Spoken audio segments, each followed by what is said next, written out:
first commends this bill to the House. Maggie Barry. Thank you, Mr. Speaker. I rise to speak to the third reading of the Game Animal Council Bill.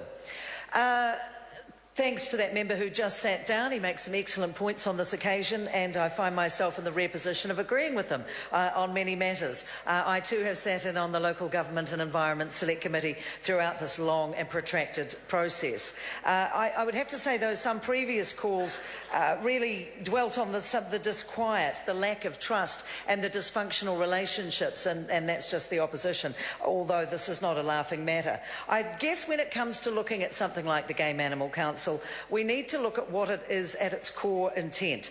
The core function for the Council is to reduce conflicts within the hunting sector and to raise awareness of the views of the hunting sector. The Conservation Minister will appoint members from the public and from organisational nominations, and there are a wide range of groups that will be represented on that 9 and up to 11 member council. People have expressed concerns, the Green member who sat down recently, about conservation having been really not served well in this. I disagree.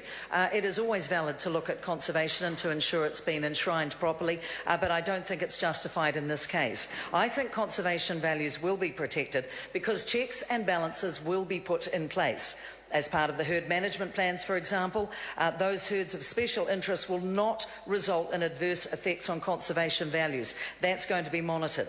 Any management plans for those herds of special interest would have to have regard to the management of conservation, and they'd also have to include all the existing policies, the strategies and the plans made under conservation and biosecurity legislation. It's going to be reviewed every 3 years. It will be closely monitored because these convictions are passionately held and very well thought through. So I do not think that there is anything that will endanger our conservation values that is present in this bill. Be not afraid. This bill will deliver the right balance and protect our conservation values, and I commend it to the House. Honourable Damien